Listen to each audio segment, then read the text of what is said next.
Oi, gente, boa noite, tudo bem?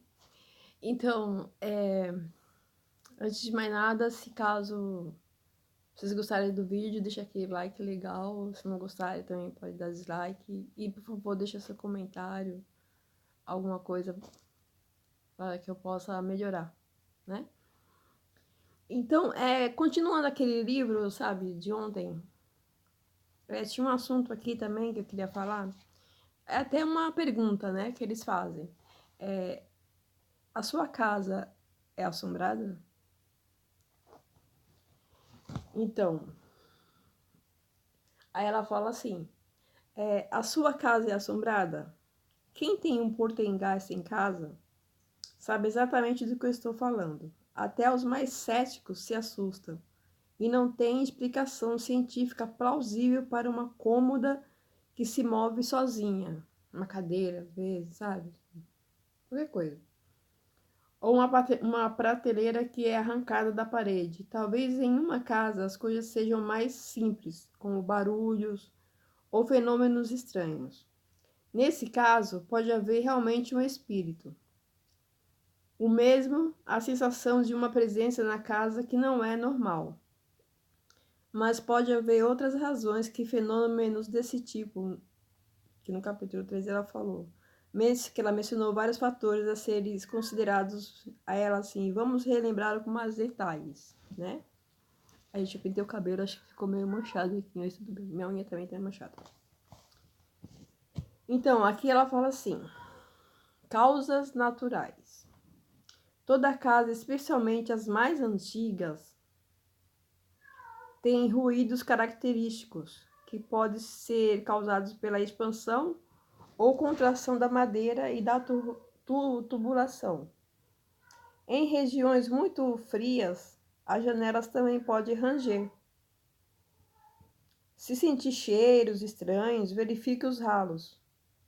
Parece óbvio, porém muitas pessoas se esquecem desse detalhe, né? Verdade.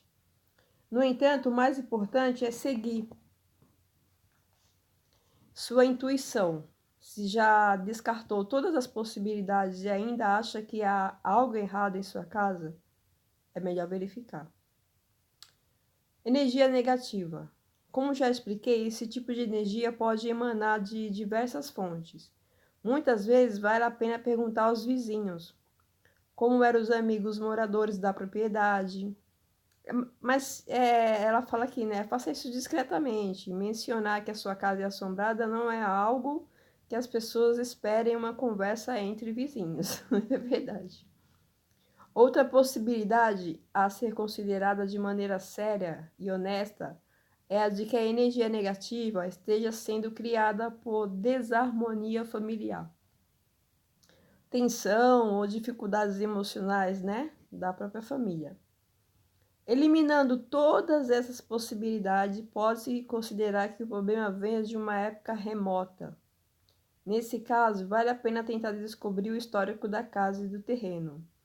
Bibliotecas e documentos podem fornecer informações de algo importante que tenha acontecido no passado e deixado energias negativas no local. É bom a gente verificar tudo isso, né, gente? Não custa nada também, né?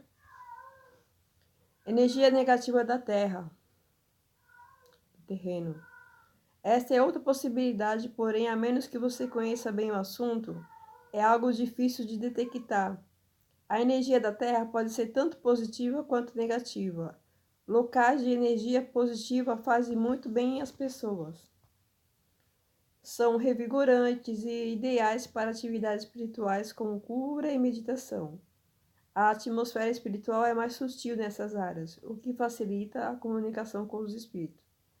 Se sua casa fica em um local assim, você tem sorte e provavelmente leva uma vida tranquila e harmoniosa. Toda atividade psíquica em lugares assim é benéfica. Podem sentir, por exemplo, a presença de amigos e parentes que já se foram e de quem gostamos muito. Já uma casa assombrada, já uma casa construída em um local de energias negativas jamais transmite a sensação de conforto ou aconchego. Parece sempre escura. e sombria, mesmo que a decoração seja alegre e o sol a ilumine o dia inteiro, o dia todo. As pessoas que moram nela se sentem sempre cansadas, sem ânimo e costumam ter problemas de saúde, infecções constantes e até doenças mais sérias. Reclamam por ter má sorte e nada em suas vidas parece dar certo. Se isso acontece com você ou com sua família, sua casa pode estar em uma região de energia super negativa. Aqui onde eu moro, que o bairro onde eu moro aqui era um quilombo. Depois eu fiquei sabendo num livro que eu fui ler no livro espírita, onde fala o maior quilombo do Brasil. Foi aqui, no Jabaquara. E eu não sabia disso. Então aqui tem cemitérios, né? Onde muitos viveram aqui e foram ajudados até em pessoas bem ilustres, né? Então o terreno, às vezes tem uns conflitos, sim. Como limpar o ambiente? Qualquer que seja a causa do problema, é sempre bom começar com uma limpeza no ambiente, ou seja, limpar e purificar a energia da casa para dispersar a energia negativa. Isso sempre resulta em uma atmosfera mais leve e clara. Muitas vezes, uma simples limpeza já resolve completamente o problema, sem necessidade de nenhuma outra providência. Além disso, uma limpeza prévia é sempre importante antes de se iniciar qualquer trabalho ou atividade em uma casa. Comece pela parte física, com uma limpeza geral, e, se necessário, faça mudanças na decoração. Livre-se de tudo que estiver no caminho e que não for mais usar. Há muitos livros no mercado com sugestões de técnicas de limpeza e organização física de ambientes. Ela até recomenda alguns na biografia que se encontra na última página do livro. Tá vendo, gente? É tanta coisa, né? Se precisar de ajuda, consulte um especialista. Ela até cita aqui um Feng Shui, né? Uma técnica chinesa que visa harmonizar os ambientes, né? Quem puder. Uma técnica milenar que lida com as energias sutis de cada parte da casa. Um bom especialista pode determinar as causas da negatividade e saberá como reequilibrar as energias, localizando as linhas negativas que prejudicam a harmonia do ambiente. Na maioria das vezes, o problema pode ser facilmente resolvido. Além disso, ele irá orientá-lo quanto à melhor posição da mobília, as melhores cores para decoração e pequenas técnicas que podem melhorar o ambiente. Tá vendo, gente? Como é que a gente vai saber, né? Às vezes o móvel tá num lugar que não é pra estar, o espelho, por exemplo. Eu tenho um espelho ali, mas toda vez que eu vou dormir, eu viro ele de costa, porque espelhos são portais, né? Então, quando eu tô deitada, eu não quero um portal aberto no meu quarto, né? Não sei o que vai entrar. Aí, ou então eu tenho, faça você mesmo a limpeza. Conheço uma técnica muito simples que você mesmo pode utilizar. Já ensinei a várias pessoas que utilizaram, sentiram mudanças no ambiente. Só é preciso fazer uso da intuição e do poder natural da nossa mente, pedindo que os seres de luz venham nos ajudar. Algumas ferramentas podem ajudar no processo, embora sejam secundárias. Velas. No espiritismo, esses elementos simbólicos, bem como os rituais, não têm nenhum valor. No espiritismo, eles não acreditam nesse negócio, mas velas é bom. Velas e fósforo ou isqueiros são um símbolo antigo de iluminação e pureza. Eu acendo umas velas de vez em quando aqui. Incenso sempre. Incenso, óleos aromáticos ajudam a limpar e purificar o ambiente. O de sândalo é o mais indicado, realmente. O de sândalo é o melhor, viu, gente? Ramos de sálvia, maravilhoso. São utilizados desde os tempos remotos pelos índios norte-americanos, quando acessos liberam uma fumaça de cheiro adocicado. É tipo assim, você coloca num potinho, né, ou a sálvia, ela seca, né, os raminhos secos, e você acende, e ela vai soltando aquela fumaça branca, e você vai 3 vezes em cada ambiente, sabe? E vai limpando. Aí os espíritos não suportam isso. Sprays odorizadores. Muitas lojas de produtos esotéricos vendem esse tipo de spray. Spray odorizadores. Escolha um que seja indicado para a purificação de ambientes. Sinos. Pode ser usado tanto os tradicionais quanto os tibetanos. Produzem um som belo e penetrante. Aqueles que ficam, né? Você pode pôr na janela, na porta de entrada, o vento bate quando balança, sabe? Aquilo ali espanta também negatividade. E também ela fala exercícios também, que se escolha um período do dia em que não seja interrompida, durante 1 ou 2 horas. Se sua família concordar, convide-o para ajudá-lo. Caso contrário, espere até poder ficar sozinha. Faça uma prece, seja para Deus, Jesus ou qualquer mestre espiritual de sua preferência. Imagine que o local está sendo iluminado, ou então peça que os anjos o iluminem. O importante é atrair boas vibrações, uma fonte de bondade, sabedoria e poder. Se já tiver contato com seus espíritos guias ou guardiões, peça que venham ajudá-lo. Comece pelo cômodo, onde você sente a energia mais negativa. Se não tem certeza, comece por aquele no qual você e sua família passam mais tempo. Acenda a sua vela, queime o óleo ou use o incenso que você escolheu. No caso, eu indicaria o sândalo, como ela falou aqui também. Vá até o centro do cômodo, respire profundamente e tente relaxar, sentindo a energia do local. Qual é a sensação?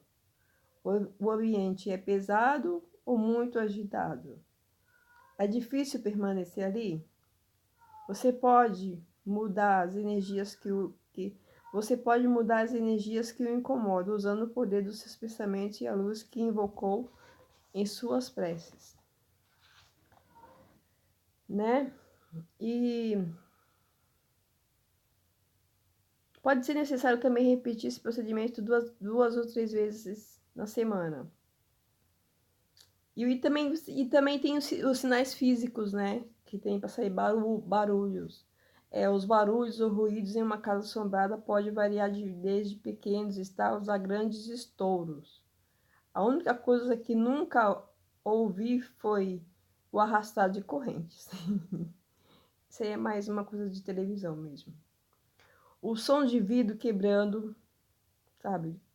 O som de negócio quebrando, vai lá e não tem nada quebrado. Que era muito comum na casa dos pais delas. É um tipo típico. Lembro-me de um dia em que voltei das compras com minha mãe e ao entrar ouvimos barulhos de passos no andar de cima e eu subi correndo, imaginando se tratar de ladrões. Claro, não havia pessoa alguma na casa. Fiquei assustada, mas minha mãe estava tão acostumada com aquilo que simplesmente deu de ombro.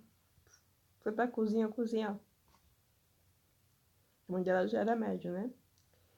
A sensação de frio, essa aí é a mais comum, né? Sensação de frio. Casas assombradas costumam transmitir uma típica sensação de frio, diferente daquela que se sente no inverno, né? Tem a diferença. No inverno, aquele frio, você coloca a roupa, esquentou. Mas e aquela que não esquenta? Você pode pôr 20 casacos de frios e não esquenta. E aquele calafrio, aquele calafrio. Isso é um sinal. Diferente de qualquer pessoa que já tenha tido essa sensação pode reconhecê-la. E para os médicos é uma forte indicação. É um calafrio, gente. Tá um sol, sabe? Pode estar aquele sol que for. E tá todo mundo de bermuda e você de casaco. Aí todo mundo pergunta, que frio é esse? Mas não é frio. É que são calafrios. É como se sabe, fica tudo gelado, pé, mão. Aí tem que colocar meia, se puder põe luva. Entendeu? Isso é um sinal. Os médios sentem bastante. Verdade. Eu ando muito com casaco no sol. A minha mão é fria o tempo todo. Que o foco da atividade pode estar em um ou em mais cômodos da casa. Não se trata de correntes de vento ou frestas em portas ou janelas e nenhum aquecedor consegue eliminá-los. Tem um local na casa que costuma ser mais congelado, posso dizer. Você pode abrir, pode estar o mormaço que for, mas ele continua congelado. Então é sinal que aquele local pode ser o foco. Cheiros. Pode ser agradáveis ou não, mas sempre estão ligados a algo que o espírito vivenciou antes de sua morte. Os mais comuns são cheiros de cigarro, tabaco, flores ou perfume. Os mais estranhos é que surgem e desaparecem de repente, ao invés de se dispersar aos poucos como odores comuns. É verdade, gente. Uma vez eu tava passando, eu tava na parte do quintal, aqui em cima, no quintal, eu tava estendendo roupa e passou um cheiro de, sabe, de charuto. Aí é muito rápido. Você tente quando beber já sumiu, entendeu? É possível também sentir odores desagradáveis. Esse aí já é mais perigoso. E permanece durante longos períodos. Aí ela conta que ela foi chamada certa vez a uma casa grande e antiga em um estilo vitoriano, que foi convertida em edifício de apartamento. Uma jovem que morava no andar térreo sentia constantemente o cheiro de urina, como se alguém na casa sofresse de incontinência urinária.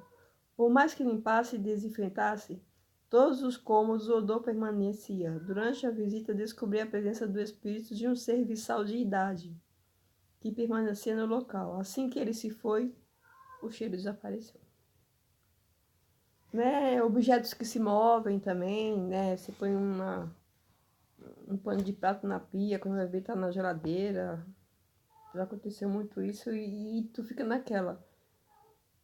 Eu coloquei na geladeira, mas a gente não coloca na geladeira, né? Aí eu fiquei procurando pano de prato, procurava o pano de prato. Fiquei o pano de prato. Quando eu abro a geladeira, tá dentro da geladeira. Eu falei, mas eu não pus dentro da geladeira. E pior que as pessoas não acreditam, né? Elas falam, ah, você deve ter colocado e não lembra. Mas eu lembro. Eu lembro. Objetos que se movem, de vez em quando todos deixamos objetos em algum lugar, como eu já falei. E depois nos esquecemos. É um fator normalmente associado ao estresse ou à idade. Mas quando as coisas começam a desaparecer com muita frequência e sabemos que ninguém na casa as trocou de lugar, pode-se considerar a possibilidade de haver fantasma ou espírito nos pregando peças. É o que eu acho. Pregou uma peça bem legal. Colocar dentro da geladeira, meu pano de prato. Nada a ver. A forma mais simples de resolver o problema é ordenar, se possível em voz alta, que tragam de volta os objetos. É surpreendente como isso funciona, né? É o que ela está falando. Se falar bem alto para eles entregar os objetos. É muito raro vermos objetos se movendo. Espíritos normalmente agem como crianças. E para assim que perceba que estão sendo observados, além disso, é preciso uma grande quantidade de energia para mover o objeto, mais pesado como móveis, por exemplo. Por sorte, poucos espíritos conseguem fazer isso. Gente, no livro da. Gente, olha aqui, ó. Annabelle. Dá pra ver? Ela vem com esse livro aqui da Ed Lohane, que eu falei pra vocês do filme, que são os que tem um museu na Inglaterra, né? Que tem os objetos da Annabelle. E não é só Annabelle, tem mais de 28 bonecas e outros objetos também. Então, isso aqui, lindo, fofo de brinde. Boneca da Annabelle. Uma cara tão inocente, né, gente? Eu fico falando, uma boneca tão inocente e é tão maléfica, né? Então, nesse livro aqui, do Ed Lohane, eles falam que, no caso, eu já achei uma contradição aqui no livro dessa moça. Porque eles viram geladeiras levitando, né? Guarda-roupas levitando, entendeu? Isso aí já é uma energia muito poderosa, né? Quer dizer, ele pega a energia de tudo, sabe? Quando você se certifica de todos esses sinais que a mulher falou, e você vê que não é nenhum problema de ralo, de casa, de nada, a sua casa é assombrada. Aí as luzes piscam, que é o normal, porque eles se alimentam de energias. Sejam as nossas, por isso que é bom a gente estar sempre em oração, é por isso que é a importância da prece. Gente, meu gato não para de miar, não sei se vocês estão vendo. A importância da prece, entendeu? Então, tá sempre orando aí, Salmo 91, que eu particularmente faço mais, que é bem poderoso, e piscando luzes. Quando você começa a se sentir muito fraco, desanimado do nada, assim, uma coisa do você tá super ativo lá, escutando o seu fone, do nada você. Entendeu? Tem algo errado aí. Então, bora orar. Então é isso, gente. Tem aqui sinais mais sutis. Sensação de que há mais alguém presente na sua casa. É mais fácil sentir a presença de um espírito do que vê-los. E é dessa maneira que descubro se uma casa é ou não assombrada. A maioria das pessoas que me diz, não vejo sombras ou vultos, mas sei que há alguém aqui. Isso é bem comum. Você fica lavando uma louça, aí você sente que tem alguém ali te olhando, sentado atrás de você, mas tu fica... Às vezes eu fico falando sozinha. Não tô falando muito de mim, é que eu tô dando só explicação. Às vezes eu fico, quem é? Que foi? Mas tu fica naquela, né? Não responda, por favor, agora não, porque eu não tô afim.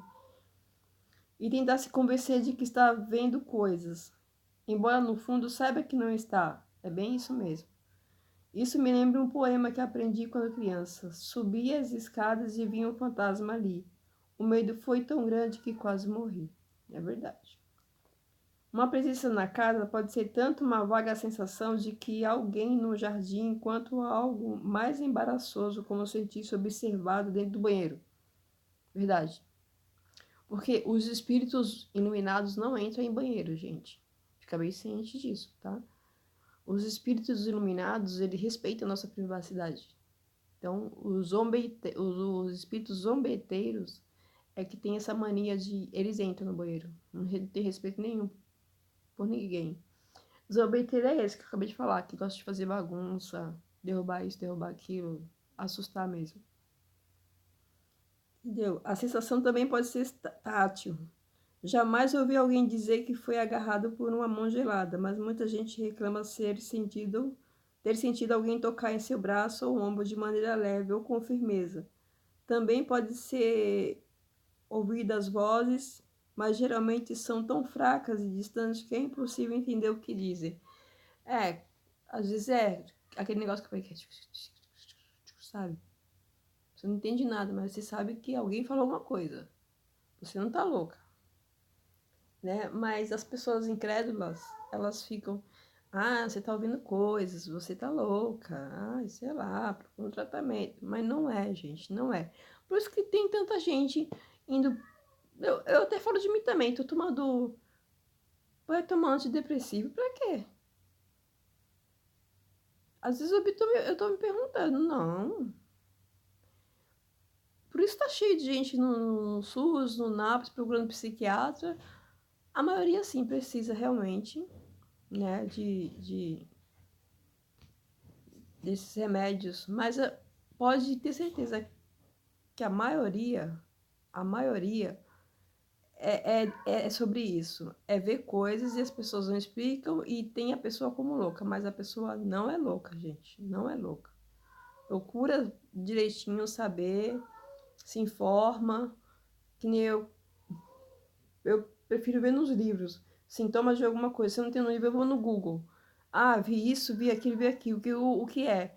Pela visão espírita, pela visão não sei o que, é isso. Pronto, eu já sei, não tô louca. Entendeu?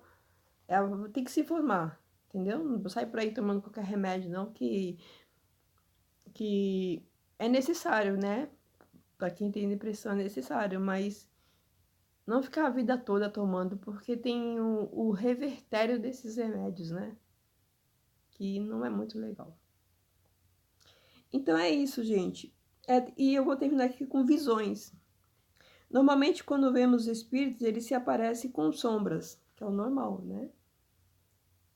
Para quem não é clarividente, é em sombras, ou relances, assim, você tá olhando para lavando uma louça e você sente alguém passando, quando você vai ver, eles são muito rápidos, como se fosse na velocidade da luz, né? Mas tem gente que consegue ver nitidamente, como se fosse uma pessoa normal. O mais comum é vermos algo com um canto do olho, né? Como eu falei. Mas ao nos virarmos, a imagem desaparece. Aí há uma explicação para isso. A retina contém dois tipos de célula, bastonete e cônica. As cônicas nos permitem ver as cores, já os bastonetes permitem a visão periférica, normalmente em branco e preto. A visão periférica é mais sensível e capta imagens até mesmo com pouca luz. Por isso, quase sempre vemos os fantasmas pelo canto nos olhos, ao anoitecer e sem cores, né? A gente vê eles mesmo, cinza, não, dependendo, preto, né? Que seja sempre os brancos, tá, gente? Ou, para algumas pessoas, nenhum, né?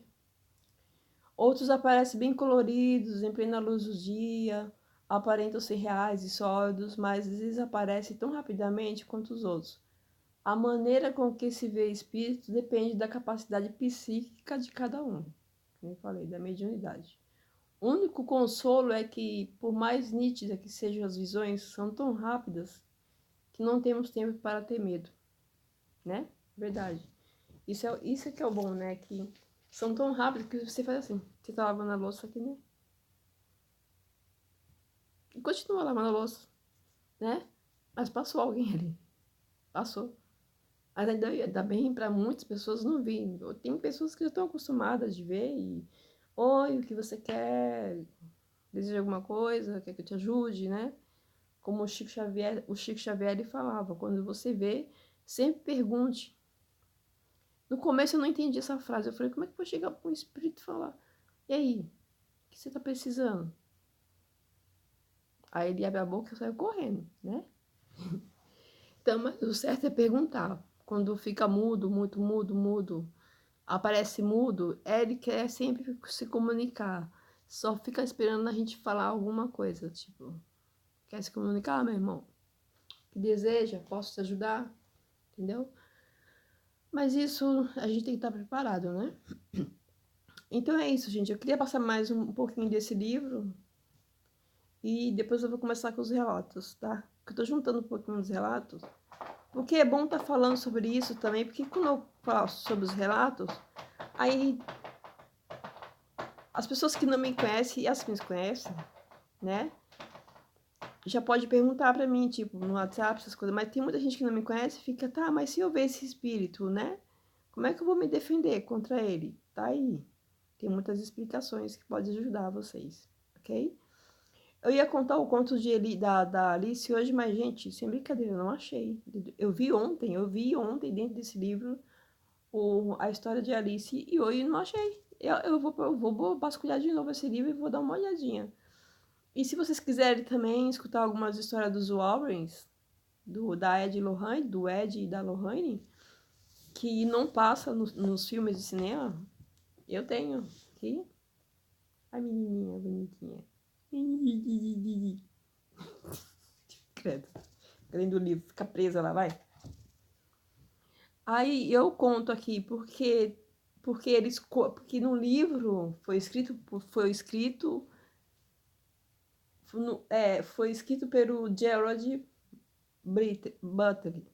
Só que foi narrado pelos dois. Então a história tá bem real ali. Não tá igual no cinema, mas no cinema foi real também, só que cortaram as partes principais. Então tem histórias aqui, gente, que é de arrepiar os cabelos. Que nem a história da MTV, né? Aqui tem a história toda, como foi realmente lá dentro o caso MTV. A Lohane, ela conta, porque ela era médica clarividente, ela conta, o rapaz que matou a família toda, ele é inocente, ele estava possuído, entendeu? Então, ela tentou ajudar ele até, né? Falou para falar que ele possuído, mas sabe que, né? Chico Xavier conseguiu ajudar uma pessoa, um rapaz que matou outro amigo, porque não tava, né? Conseguiu explicar através de uma carta no tribunal que o rapaz era inocente, que que a arma tinha disparado sem querer. O rapaz não matou o amigo porque ele quis. O Chico conseguiu absolver uma pessoa, gente. Então a Lohane, ela tentou também com o Defeu, que matou a família toda, matou os irmãos, matou todo mundo. E ela falou, ele estava sob influência maléfica, por isso que ele matou. E ele confessou para ela. Então tem tudo detalhado. Ele conversando com ela na prisão, contando como foi. Se vocês quiserem saber, deixa os comentários aqui embaixo, que vocês não estão deixando. A Aline tá deixando, a Gi deixou, minha mãe deixa. Mas eu queria mais comentários aí. Então fala aí, ó, se vocês querem saber os detalhes da MTV, que é assustador. Então, beijo, gente. Gente, meus gatos hoje estão demais. Jade, minha gata jogando bola. Eu tô falando de terror e meus gatos ficam tudo doido. A outra não para de miar e a outra tá jogando bola aqui. Vem aqui, Jade. Vem aqui. Vem. Vem aqui. Vem aqui, dá um oi. Vem. Vem aqui, minha buchinha. Minha buchinha.